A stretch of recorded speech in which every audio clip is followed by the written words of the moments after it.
लोग कह रहे हैं कि आपकी अपनी पार्टी में अंदरूनी लोकतंत्र खुद खतरे में है, आप देश के लोकतंत्र को खतरे में बता रहे हैं। इसका जवाब मैं दूंगी, लेकिन उस जवाब को देने से पहले संबित पात्रा जी ने 3-4 दिन पहले मुझे नसीहत दी थी कि अगर आपको ये नहीं पसंद तो आपको इस शो पे नहीं आना चाहिए था। तो अगर आप इस पर डिबेट नहीं करना चाहते तो आप इस शो पे ना आते। आपने आप नहा खा के अपना टाइम बर्बाद किया। Practice what you preach, at least walk the talk. आपने ये मुझे नसीहत दी थी, आपको खुद ये नसीहत का पालन करना चाहिए था। खैर चलिए, आपने हमारी पार्टी की बात करी तो मैं थोड़ी सी उस पर क्लैरिटी दे दूं कि ये जो G23 ये लोग कहते रहते हैं, ये क्या है मुझे नहीं पता है। एक जीवंत पार्टी में थोड़ा बहुत लोकतंत्र होना चाहिए। मैं पूछना चाहती हूँ कि उत्तराखंड में 2 साल की गवर्नमेंट में 2 चीफ मिनिस्टर बने थे, 5 साल की भाजपा की सरकार में 3 चीफ मिनिस्टर बने थे, अभी 1 साल बचा है, चीफ मिनिस्टर चेंज हो गए, भ्रष्टाचार के चार्जेस पे हुए हैं। तो क्या त्रिवेंद्र सिंह रावत जी के यहाँ CBI, ED, इनकम टैक्स वगैरह पहुंचेगी और किन भ्रष्टाचार के मामलों पर पर्दा डालने के लिए वो चेंज हुए उसकी तफ्तीश होगी? मैं पहला सवाल पूछना चाहती हूँ। सुब्रमण्यम स्वामी कहते हैं कि ये सारे आंकड़े सरकार जो दे रही है वो झूठे हैं। सुब्रमण्यम स्वामी कहते हैं मोदी जी ने गलत किया सरदार पटेल का नाम यूसर्फ करके। सुब्रमण्यम स्वामी जी आप ही के भाजपा के सांसद है, वो कह रहे हैं चीन अभी भी घुसा हुआ है।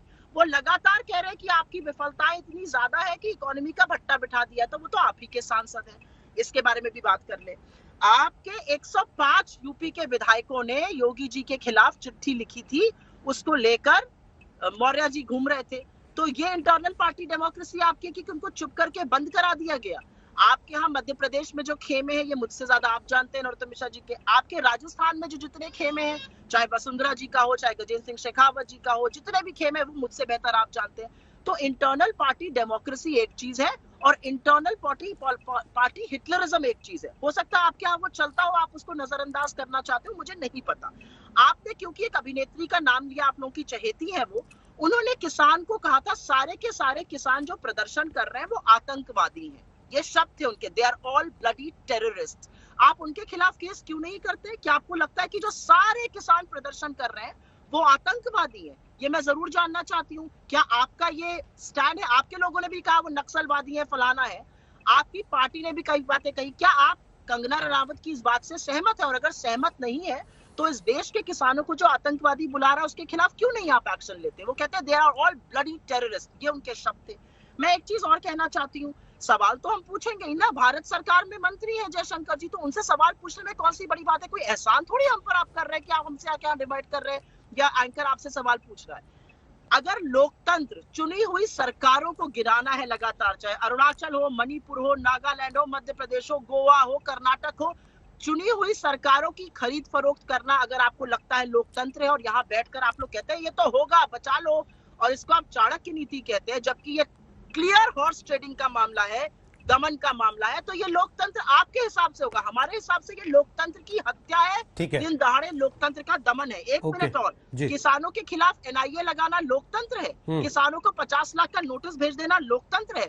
गुप्त दान ले लेना और कानून की फेरबदल कर देना कि पता ही नहीं चले कौन पार्टी इसको दान कर रहा है, आपको लगता है ये लोकतंत्र है? ये लोकतंत्र है। आज इस देश में आवाज उठाना, हर इंस्टीट्यूशन को खत्म कर देना, ये लोकतंत्र है? मुझे लगता है ये बहुत अलोकतांत्रिक है। हमें किसी से सर्टिफिकेट नहीं चाहिए, लेकिन अपने देश में तो असलियत देखिए। शुतुरमुर्ग की तरह अपना सर हम सैंड में घुसा के थोड़ी बैठ सकते हैं। ठीक है, संबित पात्रा बोले हैं, उसके पहले जल्दी से सुब्रमण्यम स्वामी का आपने जिक्र किया, वो सोनिया गांधी के बारे में बहुत कुछ कहते हैं, उसको मान्यता देती है कांग्रेस पार्टी? बिल्कुल कहते हैं, बिल्कुल कहते हैं, वही कहना चाहता था। बिल्कुल भी मैं उनकी भरी आलोचना करती हूँ, मैं उनकी बड़ी भर्त्सना करती हूँ, लेकिन वो भाजपा के सांसद होने के नाते उनके खिलाफ जो सवाल उठाते हैं उस पर वो बोले। सुब्रमण्यम स्वामी जी हमारे नेताओं के खिलाफ बहुत बोलते हैं, लेकिन अपनी पार्टी के भी खिलाफ बोल रहे हैं। तो क्या हो गया है? ऐसी बातें वो क्यों कर रहे हैं? उसका जवाब सरकार क्यों नहीं दे रही है? ये मैं जानना चाहता हूँ। आज पूरे देश में 10 लाख बैंक कर्मचारी हड़ताल पर है। क्या रवैया सरकार का? आंखों पे पट्टी बांध में दही जमा लो। रोहित जी, अब मेरी बारी है, मैं बोल लूं? बोलिए। ठीक है, देखिए सुब्रमण्यम स्वामी जी, देखिए सुब्रमण्यम स्वामी जी का यहाँ 5 बार जिक्र हुआ, तो मैं भी बता दूं, सुब्रमण्यम स्वामी जी ने सोनिया गांधी जी के बारे में, जब सोनिया गांधी जी इटली में थी क्या करती थी उसके बारे में सुब्रमण्यम स्वामी जी ने एक वीडियो भी जारी किया हुआ है, उसको भी अपलोड करके उस पर भी कांग्रेस पार्टी जवाब दे।